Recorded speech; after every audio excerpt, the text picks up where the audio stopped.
내년에 무조건 좋아지는 거 꼽으라면 일단은 아 진짜 네. 왜 무조건? 이 무조건은 되게 위험한 말인데. 그러니까요. 저도 이렇게 나중에 또 책임지면 오늘 주제는 바로 주식 투자 편입니다. 비비자제 끝났으면 이제 좀 요즘 정부에서 하는 그린 뉴딜 정책 사업 좀. 네, 그린 뉴딜도 사실 뭐 이게 우리 한국만의 문제는 아니잖아요. 네. 지금 전 세계가 저도 이번에 이제 코로나19 터지고 많은 애널리스트 분들이나 이게 전문가 분들이 예측하셨던 게 아, 이거 옛날로 돌아갈 것 같다. 왜냐면 이제 코로나 때문에 다들 실직자가 되고 그럼 제일 좋은 게 땅 파는 거예요, 그냥. 땅 파고 그러면은 옛날에 이제 인프라 투자하는 거 있잖아요. 그거 네. 많이들 생각하시잖아요. 그러면은 일단 고용이 늘어나거든요. 일시적으로라도. 그래서 경기 부양이 되니까 다 그럴 줄 알았어요, 솔직히. 뭐 물론 그걸 안 한다는 건 아닙니다. 중국 같은 건 그렇게 하는데 네. 그리고 전기차도 늦춰질 줄 알았어요, 솔직히. 왜냐면 이거 무슨 전기차냐, 지금 배부른 그러니까. 소리냐, 이렇게 지금 힘든데 내연기관차라도 더 팔리게 만들어야 된다. 그랬는데 한두 달 지나고 나니까 그게 아닌 거예요. 그린 뉴딜로 그냥 전 세계에 가버리는 거예요. 미국 빼고. 미국은 트럼프가 솔직히 관심이 없어요. 아시겠지만 트럼프는 그린 쪽에 원래 관심 없어요.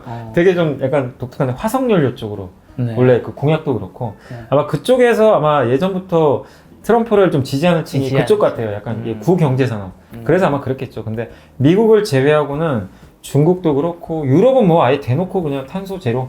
네. 우리 탄소 제로로 갑니다. 그리고 어젠가 기사 보니까 중국하고 유럽이 거래를 많이 해요. 그래서 유럽이 중국에서 수입을 많이 하는데 네. 중국한테 그랬다고 하더라고요. 그 2060년까지 어쨌든 야 너네 우리랑 거래하려면 탄소 다 없애. 중국은 사실 2060년까지 하기 쉽지 않거든요. 워낙 화석연료 많이 쓰는 나라니까. 그렇죠. 이제 중국도 발등에 불이 떨어진 겁니다. 물론 아직 40년 남았지만 사실 그게 그렇게 많이 남았다고 볼 수는 없어요. 진짜 이게 기술 속도에 비례해서 그렇게 보면 그린이라는 건 이제 뭐 어느 나라든 간에 거스를 수 없는 지금 상황이 됐고 네. 우리 한국도 문재인 대통령이 저는 되게 잘했다고 봐요. 뭐 다른 거에 대해서 뭐 정책에 대해서 비판하시는 분도 되게 많으신 걸로 저는 알지만 뉴딜 정책은 정말 저는 잘했다고 생각해요. 제 개인적으로. 왜냐면 발표하셨죠. 어차피 이쪽 옛날 구경제보다는 새로운 산업에서 뭔가 먹거리를 찾아야 되는데 네. 이쪽은 우리나라만 하는 게 전 세계가 하는데 한국이 뒤늦지 않게 이렇게 정책적으로 지금 참여를 한 거잖아요. 네. 저는 이게 시기가 되게 중요하다고 보는데 네. 늦지 않게 저는 했다고 봐요. 정부 정책적으로. 그래서 그린 뉴딜 쪽으로 좀 잘 해나가고 있다 이렇게 보시면 되겠고 또 우리 한국의 기업들이 또 대표적인 기업들이 그린 뉴딜 태양광에서도 많이 있잖아요. 뭐 하나솔루션, OCI, 현대에너지솔루션 옛날부터 했던 기업들이고 OCI가 정말 좀 고생을 많이 하긴 했지만 그래도 세계적인 기업이고 풍력 쪽에서도 뭐 CS 윈드라든가 그런 기업들이 옛날부터 했잖아요. 두산중공업도 해상풍력 예전에 했던 경험들이 있고 효성중공. 네, 효성그룹도 정말 열심히 하고 있고 수소는 현대차가 있잖아요. 수소에는 또 현대차 또 두산그룹 이게 밸류체인들이 어느 정도 갖춰진 상황인데 빛을 발휘 못했던 거죠. 시장이 안 크니까 이제 그런 거를 뭐 빛을 발할 수 있게 이 정부에서 무대를 깔아준 것 같아요. 이제 한마디로 그렇다 보니까 이제 멍석을 깔아준 거죠. 그러다 보니까 이제 주가가 먼저 반응을 했고 네. 근데 많은 분들이 그런 또 우려를 하세요. 아 이거 숫자도 안 나오는데 저 중에 또 안 되는 기업도 분명히 나올 거예요. 너무 거품 아니냐. 그럴 수 있는데 네. 아니 그렇게 따지면 테슬라도 팔아야죠. 그렇잖아요. 그런 거 투성이죠, 사실. 아니 테슬라는 왜 투자를 하시면서 왜 우리 그린 뉴딜을 대한민국 사람이 네. 제일 많이 순매수한 해외 주식이 테슬라라면서요. 그럼요. 아 숫자 안 나오는 기업도 많아요 미국에. 근데 네. 주가 많이 가요. 뭐 그렇게 따지면 니콜라도 마찬가지고. 그렇죠. 니콜라랑 이제 현대차 많이들 비교를 하시지만 현대차는 돈 벌잖아요. 어쨌든 그걸 떠나서 숫자를 보고 투자하는 건 아니에요. 처음에는 숫자보다는 일단 이런 정책적인 이슈 그리고 이 회사가 그건 보셔야 되겠죠. 경쟁력이 있는지. 그러니까 전 세계적으로 이 회사 제품 안 쓰면 안 되는 건지 그것도 파악은 해야 되겠죠. 근데 누구나 쓰는 범용 제품은 사실 별 의미가 없어요. 나중에 다 뛰어드니까. 그런 거에 대한 공부는 하셔야 되겠지만 이 시장 자체가 커지는 건 분명한 사실이니까 네. 여기서 숫자는 어차피 몇 년 후에 나와요. 몇 년 후에 나오는 걸 지금 반영을 하는데 네. 몇 년 후에 지금보다 더 좋아질지 아니면 정말 별 볼 일 없는 숫자가 나올 수도 있습니다. 그건 우리는 몰라요. 근데 주가라는 거는 이런 성장 산업에 베팅하실 때는 일단은 기대감을 가지고 확인하고 투자할 수는 없는 거예요, 진짜. 테슬라에 투자하신 분들이 숫자 확인하고 투자했으면 진짜 내년에 투자하셔야 되는 거 아닌가요? 그죠? 근데 그 사이에 주가는 이렇게 몇십 배가 가니까 그러니까 절대 성장주 이렇게 투자하실 때는 미리 좀 정책을 믿고 네. 정부 정책이나 이런 변화한 트렌드를 믿고 뭐 비중을 많이 실으시는 게 아니라 그 정도 그 상황에서 좀 적절하게 네. 뭐 리스크를 짊어지면서 투자할 필요는 있다. 그렇게 좀 말씀드리겠습니다. 알겠습니다. 반도체 산업은요? 개인적으로는 정말 좋게 봅니다. 좋게. 내년에 무조건 좋아지는 거 꼽으라면 일단은 반도체. 아 진짜 네. 왜 무조건? 이 무조건은 되게 위험한 말인데. 그러니까요. 저도 이렇게 나중에 또 책임지는 거예요. 이거 요즘 다 나와요. 박제라고 하죠. 박제. 내년 이맘때쯤 또 삼성전자 주가 또 아주 삼성전자 우선주가 좀 있거든요. 무조건이란 표현이 좀 그럴 수는 있는데 네. 제가 증권사 보고서 다 본다고 하잖아요. 저희 네. 당사에도 사실 그 되게 또 그 잘 보시는 또 애널리스트 분이 있어요. 근데 네. 최근에 또 보고서도 내셨는데 보고서들 다 봐요. 아, 궁금하다. 네, 반도체에 대해서 내년에 안 좋다고 쓰신 분은 한 명도 없어요. 제가 다 읽어보니까 한 명도. 한 명도 없더라고요. 그냥 다 좋게 보시더라고요. 그러니까 3분기는 다 안 좋게 봐요. 이 올해 3분기. 그러니까 주가가 하이닉스가 안 좋았던 거죠. 네. 아시죠? 막 많이 빠졌잖아요. 네. 근데 4분기는 또 엇갈려요. 4분기는 좀 살아난다. 네. 아니다. 4분기까지는 좀 나는 모르겠다. 약간 엇갈리는데 내년에는 대부분 다 좋게 봐요. 2021년 좋다. 네. 저도 이렇게 업종을 한쪽으로 보는 야. 경우가 있나? 여러분 존버합시다. 삼성전자 주주 여러분들 존버해요 빨리 네. 내년까지. 아니 일단은 삼성하고 하이닉스가 올해는 투자를 많이 안 해요. 상반기에 좀 했어요. 네. 근데 하반기에 아시겠지만 데이터 센터 아시죠? 데이터 네. 센터를 코로나 터지고 나니까 이게 데이터 센터 업체들이 재고를 많이 확보를 해놓은 거죠. 이게 어떻게 될지 모르니까 재고를 다 미리 확보해놨는데 너무 많이 확보해놓은 거예요. 이 선재고를. 네. 그러다 보니까 이 하반기에는 굳이 그렇게까지 필요가 없는 거예요. 그럼. 그러니까 하반기에 이제 꺾인 거예요. 데이터 센터가. 그래서 디램 가격 막 급락을 하고. 그래서 안 좋았는데 최근에 이제 그런 부분도 조금 일단락이 됐다라는 이제 보고서들이 나오더라고요. 그러니까 더 이상은 좀 나쁠 게 없다. 그리고 화웨이 때문에 반도체 수요 주는 거 아니냐 이런 얘기들이 있었는데 결국 그것도 결국엔 좀 기우에 그치는 게 오히려 화웨이가 9월 15일부터 제재 들어갔잖아요. 6개월치를 미리 다 당겨 사간 거예요. 일단 하이닉스나 이런 데다 우리 지금 이제 앞으로 못 만드니까 내년 한 3, 4월 달까지 만들 수 있는 거를 미리 다 사재기를 해간 거예요. 네. 그러다 보니까 그게 또 기폭제가 돼가지고 요즘에 디램 가격이 많이 올랐어요, 사실. 그래서 하이닉스도 좀 올라갔던 건데 그건 연속성은 없겠죠. 근데 이런 부분도 나쁘진 않은 겁니다. 어쨌든 디램 가격에는. 네. 그래서 최악은 좀 지나가고 있고 네. 올해 그리고 연말까지는 디램 회사들이 투자를 많이 안 해요. 상반기에 좀 해놔가지고. 그럼 투자를 안 하면 공급이 주니까 가격이 당연히 유리할 수도 있거든요. 네. 그래서 어쨌든 3분기, 4분기는 바닥이라는 인식이 좀 강하다. 그리고 내년에는 어쨌든 투자가 늘어납니다. 왜냐하면 내년에는 다시 데이터 센터형 투자가 늘어나고 인텔이나 AMD나 네. 또 엔비디아 이쪽에서 새로운 또 반도체들이 다 출시가 돼요. 그러면 디램도 당연히 거기에 맞게 또 나와야 되거든요. 신제품에 맞게. 그런 수요들도 당연히 늘어나고 또 DDR4에서 DDR5로 넘어간다고 하는데 네. 그거 나오면 또 당연히 또 신제품 교체 수요가 또 발생하니까 올해보다는 당연히 좋을 수밖에 없는 거죠. 근데 그런 과정하에서 지금 애널리스트 분들이 내년에 투자도 좋아지고 그 다음에 반도체 가격도 당연히 올라갈 수 있다. 사실 작년 하반기 말에 올해 반도체 다 좋다 그랬어요. 그거 기억하실 거예요. 근데 갑자기 이거 코로나 예측을 못했잖아요. 이렇게 생각하시면 돼요. 올해 좋아질 게 1년 지연됐다고 생각하시면 돼요. 그게 이제 내년이 다가오니까 네. 그래서 삼성전자나 하이닉스가 좀 주가가 그런 이유 때문에 좀 부진했지만 이제 시기가 조금씩 다가오고 있다. 이렇게 좀 생각하시면 되겠고 우리가 반도체 볼 때 비메모리도 보잖아요. 네. 파운드리는 지금 너무나 좋은 상황이죠. 왜냐하면 이제 삼성전자가 하잖아요. 파운드리를. 네. 전 세계에서 뭐 7나노 공정 뭐 이런 거 얘기 많이 들어보실 거예요. 10나노, 7나노 이게 나노가 낮을수록 미세 공정을 하기 때문에 훨씬 더 좋은 품질의 네. 제품을 초기업자. 만들 수가 있는데 이번에 인텔도 7나노 제품 인텔은 자기가 직접 만드는 회사인데 7나노 공정 하려다가 못 만들어가지고 네. 결국 TSMC에 맡긴다고 하더라고요. 근데 거기서 할 수 있는 건 결국 삼성하고 지금 TSMC 두 회사밖에 없어요. 근데 뭐냐면 TSMC도 전 세계 모든 회사들의 반도체 수주를 다 받을 수 없어요. 자기네도 캐파가 있어요. 한계가 있죠. 100까지 다 만들면 증설을 해야 되는데 증설하면 또 시간 걸리고 더 이상은 할 수가 없습니다. 근데 삼성전자에 그동안 많은 애플이나 뭐 퀄컴이 안 맡겼던 이유는 뭐 기사 통해서 보셨겠지만 그 경쟁사잖아요. 삼성이 경쟁사예요. 애플이 예전에는 그 자사의 이 칩을 AP라고 그러죠. 이 스마트폰의 AP 두뇌죠. 이거를 처음에 삼성전자한테 다 맡겼는데 이거 보니까 삼성하고 지금 경쟁을 하잖아요. 경쟁이. 이게 이제 노출되는 게 싫은 거예요. 그래서 TSMC에 이제 완전히 맡겨버렸죠. 삼성이 그래서 좀 불리하거든요, 사실은. 퀄컴도 스냅드래곤을 만드는데 삼성전자는 엑시노스 만들잖아요. 같이 경쟁이에요. 칩을. 그러니까 안 맡기려고 그러는 거예요. 그래서 파운드리, 삼성전자 파운드리 보고 투자하셨던 분들이 멘붕에 빠진 거예요. 와, 이거 이렇게 되면 TSMC만 계속 좋고 삼성전자 안 좋은데, 이런 생각들을 좀 하셨는데 이제 상황이 좀 바뀌어요. 갑자기 퀄컴이 삼성한테 수주를 맡겼어요. 그 전에 있을 수 없는 그쵸, 일이었거든요. 경쟁사니까 TSMC 주로 맡기다가 그 다음에 IBM이 삼성에 맡겨. IBM PC 쪽이잖아요. 이것도 PC 쪽도 제가 알기로는 모바일 쪽은 그동안 많이 했는데 PC 쪽도 이제 새로운 시장에 개척을 한 거고, 그 다음에 엔비디아는 그래픽 카드 있잖아요. 네.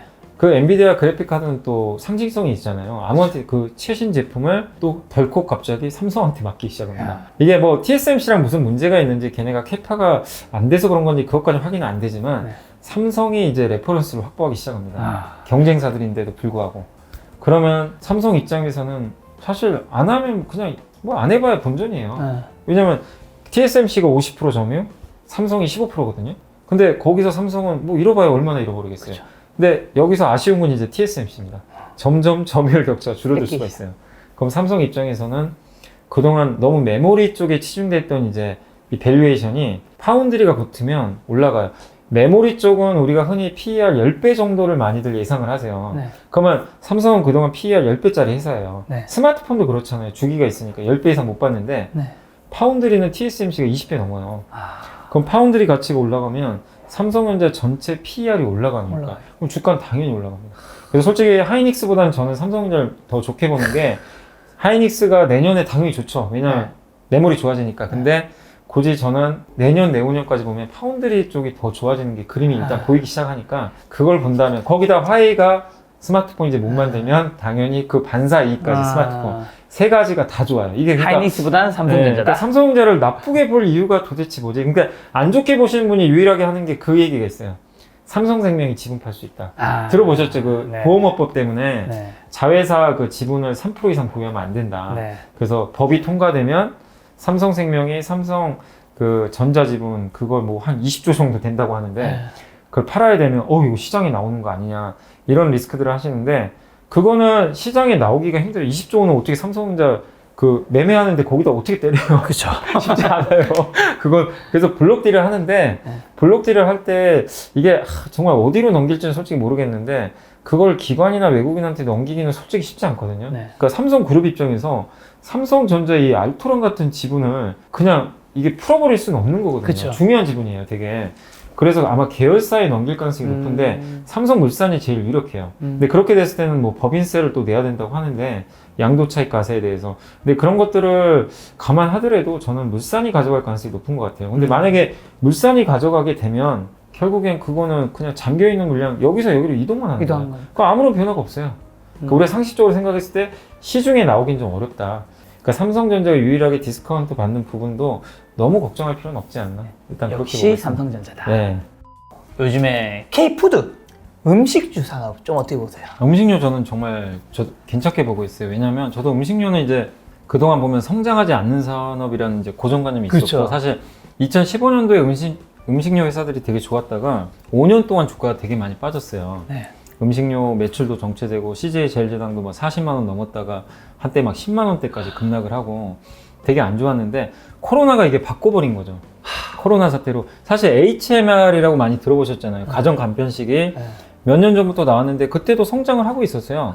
근데 이게 그 느리게 성장을 조금씩 하다 보니까 결국엔 그게 주가에 크게 반영이 안 된 상황으로 좀 전개가 됐는데, 갑자기 코로나 사태가 터지고 나니까 우리 한국에서도 당연히 이제 집에서 간편하게, 이제 밖에서 먹기가 좀 어려우니까 그런 수요가 굉장히 좀 크게 늘어나게 됐고, 그래서 HMR 시장 자체가 엄청나게 커질 수밖에 없었고, 근데 거기서 그치는 게 아니라 이게 미국하고 뭐 중국이라든가 해외 쪽으로 수출이 이제 늘어나기 시작하는 거예요.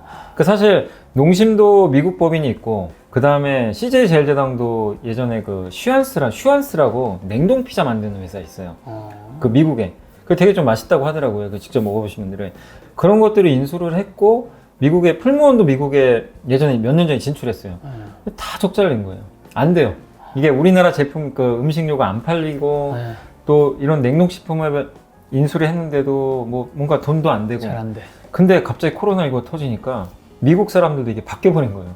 이 패턴이 냉동식품 피자를 먹게 돼요. 그러니까 냉동 피자를 먹어요. 이게 왜냐하면 식당 가서 못 먹게 되니까. 아, 미국 사람들 원래 냉동 피자 잘 안 먹었어요? 아니 먹긴 먹겠지만 예전에 그래도 식당 같은 데서 많이 먹겠죠. 아. 근데 뭐냐면 아예 식당에서 먹을 수 있는 그게 없어져 버렸잖아요. 아. 어떻게 보면 셧다운 들어가 버리면. 그러니까 이제 집에서 피자 먹고 싶어. 당연히 집에서 먹을 수 있는 방법은 뭐 배달도 있겠지만 가장 간편한 게 그냥 냉동 피자 사다가 편의점 같은 데서 그냥 데워 먹으면 되니까. 근데 그게 또 평이 또 좋아서 슈완스도 지금 실적이 되게 좋다고 하더라고요. CJ 제일제당이 그래서 그런 쪽에서 지금 미국 쪽에서 어쨌든 매출액이 조금씩 나오기 시작하고 네. 또 비비고 만두 아시죠? 네. 그게 미국 사람이 그렇게 또 좋아한대요. 엄청 맛있다고 하더라고요. 예. 그게 또 그런 걸 안 먹던 사람들이 집에서 이제 할 게 없으니까 그걸 사다가 먹는 거예요, 그냥. 근데 먹다 보면 나중에 코로나가 끝나도 이제 한 계속 번 먹겠죠. 먹게 돼요. 그러니까 이게 처음이 중요한 거잖아요. 아. 결국 그 첫 경험을 하게 된 거죠. 그 미국 사람들이 결국 한국 음식에 대한 이제 어떻게 보면 거부감도 없어지게 되는 거. 농심도 라면 예전부터 진출했는데 한국 라면 맵잖아요. 맵고 뭐 호불호가 갈리니까 먹는 분도 계셨겠지만. 근데 집에 있으니까 또 라면 먹어보니까 또 미국형으로는 좀 덜 맵게 만들어 놨다 그러더라고. 근데 미국 사람들이 먹다 보니까 이거보다 세상에 간편한 음식이 없는 거예요. 그렇잖아요. 그냥 끓이기만 넣으면 되니까. 가격도 싸고. 예. 이보다 뭐 컵라면 같은 거 얼마나 먹기 좋아요. 예, 한 끼 때우기도 너무 좋고 맛도 있고 사실. 그러다 보니까 농심의 라면도 잘 팔리고. 풀무원이 정말 고생을 많이 했어요. 제가 알기로는 이 회사 주가 한 번씩 급등했다가 급 나가고 급등 이게 반복됐던 이유가 미국에 진출을 했는데 이게 잘 안 된 거예요. 아. 그래서 적자 해외 법인 자꾸 적잖아요. 근데 미국에서 토프라는 이름이 우리나라로 치면 두부예요, 두부. 아, 토프라고 부르더라고요. 그래서 이 두부가 사실은 식물성 단백질이잖아요. 약간 고기같이 단백질을 취할 수 있는 건데 미국의 그 요즘에 대체육이라 그러죠. 대체육. 비욘드 미트 같은 회사들이 핫하잖아요. 그 대체육 중에 하나가 이 두부라 그러더라고요. 근데 이미 풀무원은 이쪽에서 이미 어느 정도 강자거든요. 그렇죠. 근데 그런 열풍이 또 불다 보니까 풀무원 제품들이 이제 또 토프가 잘 팔리기 시작한 거예요. 그래서 미국 법인이 아마 이제 흑자전을 할 가능성이 굉장히 높아졌어요. 만년 천덕꾸러기였던 이 해외 법인들이 효자가 돼가는 거예요. 그러니까 주가들이 이제 뻥뻥 간 거예요. 네. 코로나 터지고 나서 이게 실적들이 나오니까. 근데 이제 생각해 보실 건 이거예요. 코로나가 잠잠해졌을 때도 과연 유지가 될 거냐. 이게 제일 중요하거든요. 왜냐면 코로나 때문에 이 정도 왔으니까. 근데 그게 만약에 유지가 되느냐가 관건인데 저는 계속 유지될 가능성은 높다고 봐요. 왜냐면 이게 한번 이렇게 맛을 들였기 때문에 정상으로 돌아간다고 해서 수요가 갑자기 급감할까? 그렇게 보진 않고요. 그리고 전반적으로 음식료 회사들 PR이 좀 낮아요. 전통적으로 옛날부터 원래 낮았어요. 비싼 업종들은 절대 아닙니다. 그래서 최근에 좀 주가 올라가서 약간의 좀 약간 비싸지는 부분들이 있었지만 또 최근에 좀 빠졌습니다. 빠졌기 때문에 그런 그 음식료 회사들은 좀 저는 개인적으로 좋게 보고 있고 네. 그리고 음식료 회사 보실 때 그리고 꼭 보셔야 될 게 내수만 하는 기업은 보지 마세요. 반드시 해외 쪽이 있어야 돼요. 글로벌로. 네, 글로벌로 나가야 됩니다. 이게 아니면 왜냐면 한국은 한계가 있어요. 이미 어느 정도 지금 다 5천만 밖에 안 돼. 네, 그래서 이거를 해외 쪽에서 뚫은 기업들이 좋고 삼양식품 주가가 제일 많이 갔던 게 예전에 불닭볶음면이 난리가 났잖아요, 사실. 우리 한국에서 히트하다 좀 말았는데 이게 중국 사람들이 이제 불닭볶음면에 완전 미쳐버린 거예요, 진짜. 표현이 그렇지만.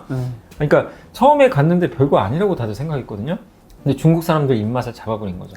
이게 동남아 가고 이제 미국 가고 이래 버리니까 이제 완전 글로벌 히트 상품이 돼버린 거예요. 그래서 이제 삼양식품 주가가 그렇게 많이 간 건데 결국에 해외 확장성이 있어야 됩니다. 오리온도 마찬가지로 주가 많이 간 게 결국 중국이나 이런 데서 러시아 같은 데서 초코파이 별거 아니지만 그게 엄청나게 잘 팔리니까 한국에서만 팔린다고 생각해 보세요.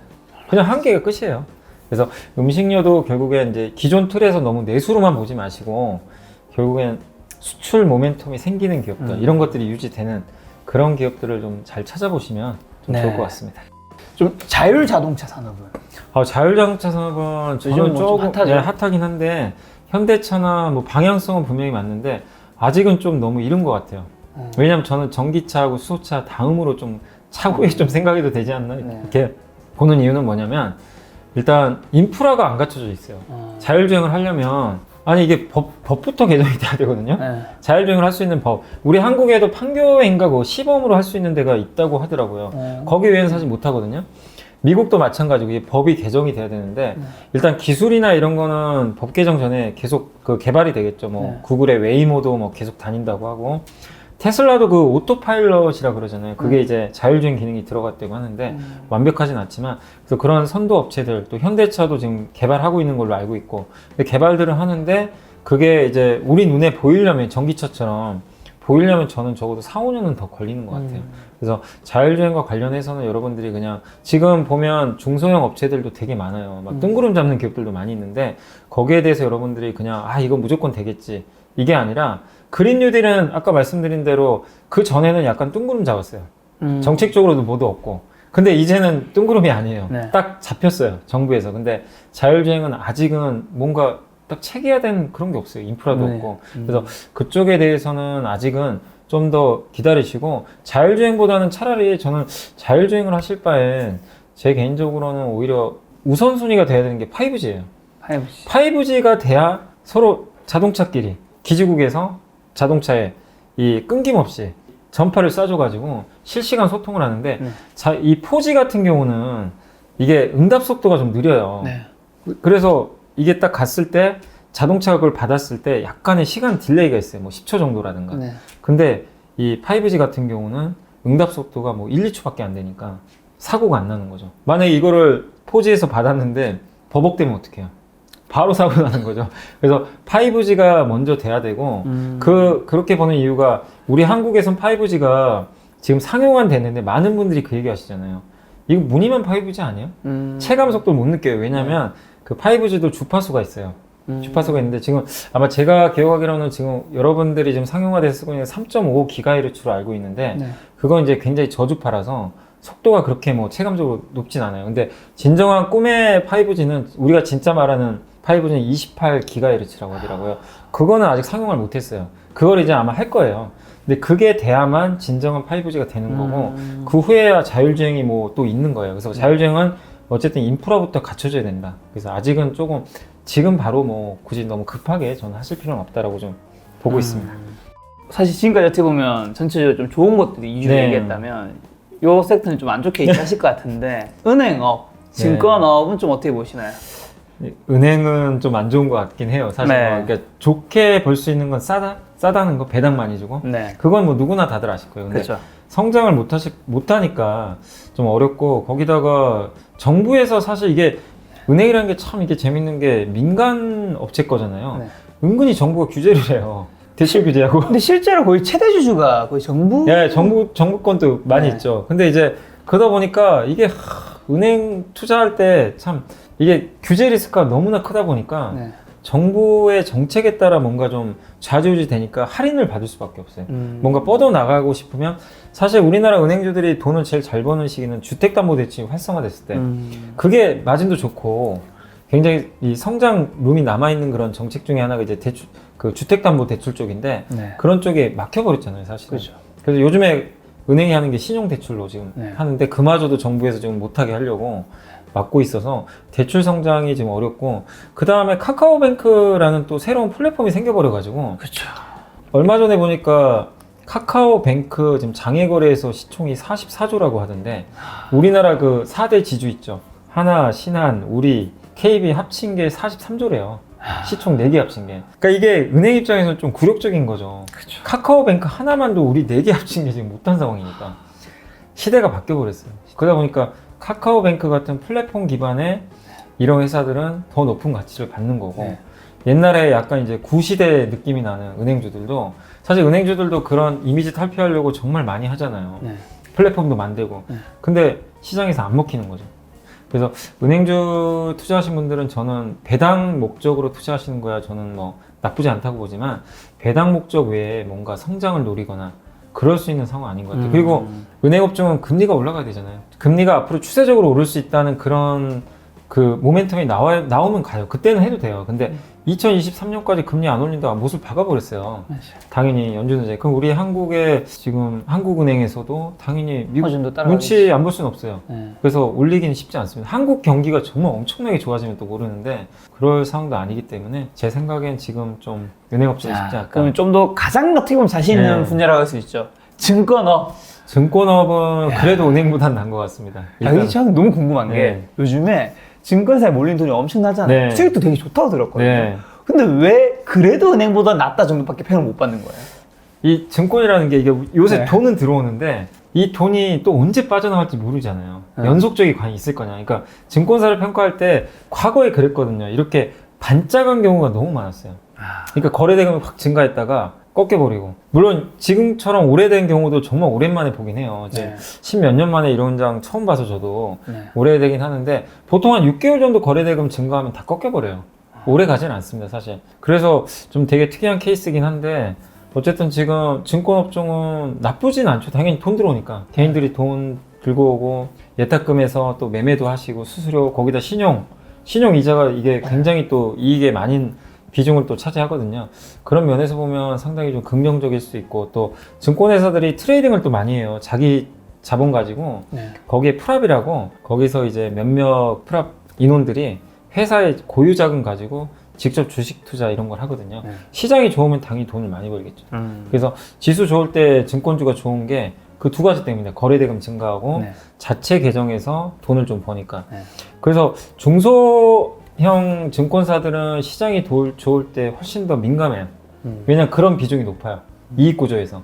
근데 이제 대형사들은 좀 체감을 못하는 게 대형사는 그런 비중이 상대적으로 그렇게 높진 않고 그리고 되게 옛날처럼 뭐 거래대금 늘면 수수료 때문에 증권사가 엄청나게 떼돈을 번다. 이런 시대는 이제 옛날 얘기죠. 수수료가 엄청나죠. 네, 수수료도 얼마 안 되고 거기다가 이게 사업을 다각화해가지고 네. IB 같은 것도 많이 하고 뭐 기업 공개 같은 거 그런 거 이제 IB들이 하는 거고 부동산 프로젝트 파이낸싱이라고 부동산 같은 거 이렇게 뭐 물건이라든가 이런 거 대규모 투자할 때 네. 자금 조달하고 이런 것도 중개해가지고 수수료 받고 이런 것들을 IB들이 하거든요. 근데 그런 쪽에 대해서도 지난 몇 년간 되게 좋았어요, 사실 증권회사들이. 근데 정부에서 못하게 하잖아요. 부동산 규제하니까. 그런 것도 막아버리고. 뭐 요새 라인 펀드다 뭐다 그래가지고 그런 쪽에 대한 자산 운용이라든가 이런 거에 대한 사고. 네. 거기에 금융상품 쪽에서의 이제 실적 둔화. 네. 이런 것들이 또 대형사는 꽤 큰 편이거든요, 비중이. 그러다 보니까 지금 요즘에 주가 움직이는 것도 보시면 아주 큰 기업들보다는 좀 가벼운 기업들 있죠. 네. 이런 거래대금이나 신용이나 여러 가지 그 모멘텀이 좀 있는 그런 기업들이 훨씬 더 좀 강한 이유가 그런 이유 때문입니다. 그래서 제가 봤을 때는 그 증권사를 좀 선택하실 때도 그 증권사마다 각각의 특징들이 되게 많이 있어요. 그런 것들을 좀 잘 발라가지고 증권업은 어쨌든 저는 내년까지는 좋다고 봅니다. 어쨌든 돈은 들어오니까 내년까지는 전 돈은 계속 들어오는 흐름으로 보고 있어서 뭐 투자하시는 건 찬성인데 그 안에서 좀 거래대금하고 신용이나 이런 데에 조금 민감한 회사들을 좀 선택을 해보자 이렇게 말씀드리겠습니다. 증권사 중에 개인 투자자분들이 제일 많이 쓰는 그게 키움증권. 키움이나요? 키움이 뭐 키움은 근데 우리는 막 작다 생각하는데 이게 제게 50위 안에 드는 그룹이지 않나요? 아니 그 엄청 커요. 1년에 돈도 지금 아니 저번 분기에요. 2분기 한 분기에 3천억 벌었어요. 야, 키움증권에서만. 네. 와 진짜 깜짝 놀랐습니다. 그 정도로 지금 그 영웅문이잖아요. 네, 영웅문.